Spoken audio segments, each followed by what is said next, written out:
In the name of God, the compassionate and merciful, thank you, Mr. President. I congratulate Bahrain's presidency for this month. The draft resolution put before the Council was flawed, factually, legally, and politically. The draft is entirely one-sided, biased, and indefensible.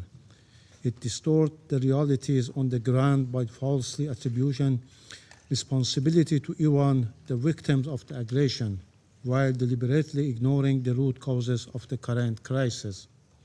The text unjustifiably and misleadingly portrays Iran's lawful measures in the Strait of Hormuz, which have been taken in the exercise of its inherent right of self-defense in accordance with the UN Charter, as threats to international peace and security. At the same time, the text seeks to legitimize subsequent unlawful action by the aggressors and their allies under pretext of safeguarding freedom of navigation and maritime safety in the Strait of Hormuz and the Persian Gulf.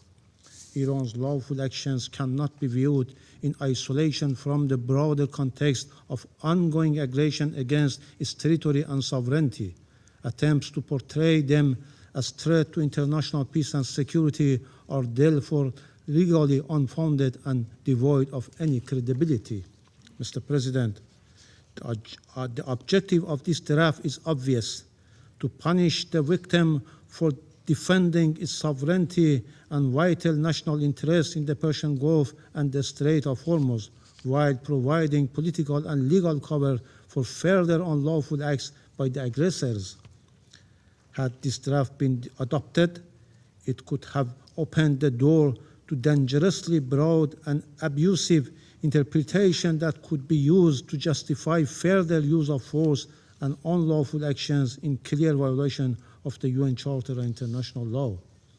It is deeply regrettable that neither Resolution 2817 nor this draft nor the statement of certain Council's members contain any reference to the initiators of the aggressions or the destabilizing conduct in the region, as well as the root causes of the current situation. This clear omission reflects a persistent pattern to politicization and double standards with the Council. Let me be clear, this text would only embolden the United States and the Israeli regime to continue in their unlawful actions and atrocious crime while shielding from accountability. In substance, this was a United States draft introduced under the other names. Today, the President of the United States again resorted to language that is not only deeply irresponsible but profoundly alarming, declaring that, quote, "the whole civilization will die tonight, never to be brought back," unquote. It is regrettable and alarming that while in full view of international community, the President of the United States shamelessly and brazenly issues threats to destroy all civilian infrastructure in Iran, including bridge, power plants, and energy facilities, by setting a deadline, and openly reveals this intent to commit war crimes and crime against humanity. The penholder of the draft resolution and its supporters have rushed to bring forward such an entirely politicized text for a vote. Its adoption would have set a dangerous precedent, normalizing the use of force based on the vague and unsubstantiated allegation, undermining the integrity of the UN Charter and highlighting the risk of the broader regional and international escalation. For these reasons, we consider the draft legally indefensible, politically unbalanced, and strategically destabilizing. We express our appreciation to China and the Russian Federation for their responsible conduct, for their constructive approach, and for exercising the veto in a manner consistent with the principle of the UN Charter. Their action today prevented the Security Council from being misused to legitimize aggression. In fact, Russia and China ensured the Security Council would not be instrumentalized to legitimize aggression, and in doing so, they stood firmly on right side of the history. We acknowledge and thank Pakistan and Colombia abstained, recognizing the serious implication the draft would have had for regional peace and stability. By contrast, those who supported the draft resolution choose to put the blame on Iran while remaining silent on the ongoing war crimes and criminal and the terrorist attack being committed by the United States and Israel against civilians and critical infrastructure in Iran. Their position and their votes today reflect a clear double standard. It exposes a stark gap between their stance commitment to the UN Charter and international humanitarian law and their conduct in practice. Such selective application of legal principles not only undermines their credibility, but also calls into question the good faith of the invocation of international law and the UN Charter. Mr. President, we categorically reject all unfounded and politically motivated allegations against my country made in this meeting. These claims lack any legal basis and serve only to divert attention from the realities on the ground, namely the illegal and savage war launched by the United States and the Israeli regime against Iran. Their purpose is clear: to whitewash the atrocious and war crimes committed by the US and Israel against the people of Iran and to obscure and deflect from serious violations committed against the Iranian people. Having said, Mr. President, I would like to make the following points. First, the Islamic Republic of Iran, as a responsible state committed to the United Nations Charter and the international law, has consistently upheld freedom of navigation and maritime security in the Persian Gulf, the Strait of Hormuz, and the Gulf of Oman. For decades, the Strait of Hormuz has remained open to all vessels, with freedom of navigation and maritime safety effectively maintained. Currently, the Strait of Hormuz remains open. However, the ongoing unlawful and brutal war waged by the United States and the Israeli regime against Iran has created a dangerous situation that has directly affected maritime safety in the region. In accordance with its inherent right of self-defense, Iran has taken necessary and proportionate measures to prevent aggressors and their supporters from using the Strait of Hormuz for hostile purposes. As a coastal state, Iran has restricted passage for vessels linked to those acts of aggression in accordance with international law. Therefore, vessels associated with the aggressors don't qualify for innocent passage and will be treated in accordance with applicable legal frameworks. Non-hostile vessels not involved in or supporting aggressions may continue safe passage in coordination with relevant authorities in Iran. Responsibility for any disruption or escalation in this vital waterway lies with the United States and Israel, whose actions have undermined regional stability and endangered freedom of navigation. Lasting stability depends on ending aggression and fully respecting Iran's legitimate rights and interests. Second, Iran has consistently pursued to resolve differences through political and diplomatic means, including with parties that have had serious disputes, in order to prevent escalation into conflict. This unjustified and unwarranted war was imposed on Iran by the United States and Israel. In June 2025, Iran was engaged constructively and in good faith in negotiation when it was attacked on the basis of unfounded allegations concerning its peaceful nuclear program. Allegations that were later followed by contradictory claims that such capabilities had already been destroyed. The current aggressions was likewise initiated by the United States and the Israeli regime at a time when Iran, for a second time, was actively engaged in negotiation and an agreement was within reach. Once again, diplomacy was undermined and ultimately betrayed by the United States. Claims regarding Iran's nuclear program are baseless and unsubstantiated. For over 2 decades, the Israeli regime has repeatedly alleged that Iran is on the verge of developing nuclear weapons. Yet no credible evidence has been presented to support this assertion. As a committed state party to the Treaty on Non-Proliferation of Nuclear Weapons, Iran has consistently rejected nuclear weapons and has clearly condemned the use of all weapons of mass destruction. Iran has also accepted one of the most rigorous verification and inspection regime of the International Atomic Energy Agency, reflecting its stated position that its nuclear program is exclusively peaceful. Yet, within 9 months, 2 wars of aggression have been imposed on Iran by the United States. An NPT depository and Israel, a regime outside the NPT. In both cases, Iran's peaceful nuclear facilities were attacked. The Security Council, the IAEA Board of Governors, and the Director General of the agency have failed even to condemn these unlawful acts, let alone prevent the recurrence. This inaction has emboldened the aggressors.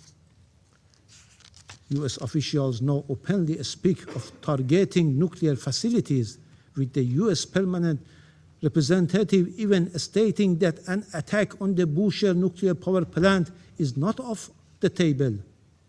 Such reckless threats are a direct consequences of international inaction and have severely undermined credibility of the United Nations and the IAEA.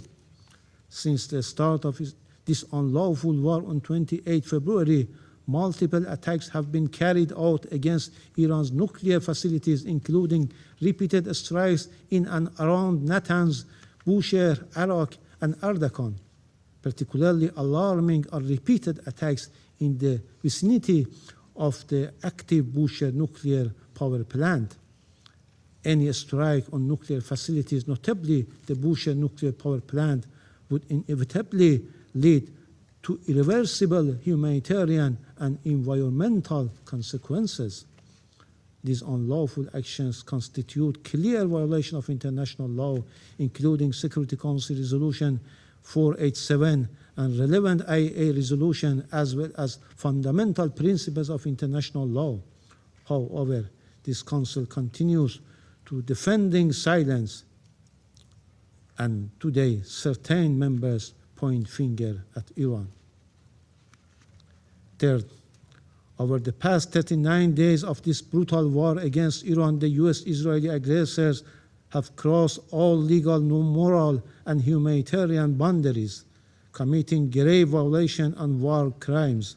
From the outset, they have deliberately and indiscriminately targeted civilian objects, including schools, hospitals, airports, and sport facilities, such as primary schools in Minab. In view of the international community, the United States has slaughtered more than 168 innocent girls at school in Minab. More than 700 schools and educational centers, along with universities, healthcare facilities, and cultural and historical sites have been attacked, reflecting clear hostility towards Iran's people, identity, and development. They also struck key industrial and production facilities built over decades despite severe sanctions. At the same time, the US officials have made threats to destruction of infrastructure indispensable to the survival of the civilian population. Such threats, including the US President's call for widespread destruction of essential civilian infrastructure, constitute incitement to war crimes and potentially genocide, and must be explicitly condemned under international law. Fourth, from the outset of this unwarranted and savage war on 28 February, the United States utilized military bases and facilities located in countries of the Persian Gulf region. Evidence indicates that military movement and operational preparation were underway at these bases for the planning, preparation, equipping, and execution of unlawful military attacks against the Islamic Republic of Iran, despite Iran's prior warning that such unlawful action were being planned. Iran has formally reported these developments with supporting documentation to the Security Council and Secretary General. Under international law, states are prohibited from allowing their territory to be used directly or indirectly to cause damage to other states. In addition, they must take all necessary measures to prevent foreign armed forces bases in their territory from committing acts of aggression against other states and must not facilitate or support such acts. In the event of the breach of this fundamental obligation, they bear international legal responsibility. Fifth, Iran welcomes the effort by the Secretary Generals, including the appointment of a personal envoy, to secure an immediate end to this brutal war and uphold international peace and security. Iran stands ready to engage constructively with all genuine diplomatic efforts, including through Pakistan, Turkey, and Egypt, as well as diplomatic efforts by China and Russia, and support any credible initiative capable of bringing about the sustainable end to this unlawful and unwarranted war. In this regard, Secretary General Personal Envoy is currently en route to Tehran to pursue consultations. Iran categorically rejects a temporary ceasefire, particularly in light of the June experience, when hostilities resumed under false pretext. A ceasefire in this context serves only to rearm and prepare for the continuation of further crimes. Any viable solution must ensure a definitive and irreversible end to the aggression and establish a just and durable peace grounded in credible and verifiable guarantees against any recurrence. The United States and Israeli regime must bear full responsibility for harm and suffering inflicted upon Iranian civilians, objects, and critical infrastructure, and must be held fully accountable. Individual criminal responsibility for serious violation of international humanitarian law, including war crimes and crimes against humanity committed in Iran, must be pursued without exception in accordance with international law. The Security Council cannot remain passive. Instead of submitting a one-sided and politically motivated draft resolution, it must act to end this brutal war, demand the immediate and unconditional cessation of US and Israeli attacks, and take decisive measures to ensure accountability for all their violations.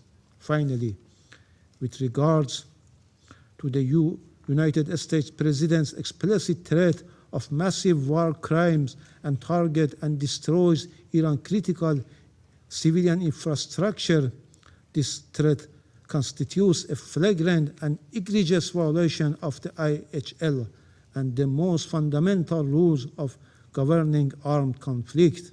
The United States would bear full and undeniable responsibility for committing a manifest war crimes and a crime against humanity. Iran will not stand idle in the face of such egregious war crimes. It will exercise without hesitation its inherent right of self-defense and will take immediate and proportionate reciprocal measures.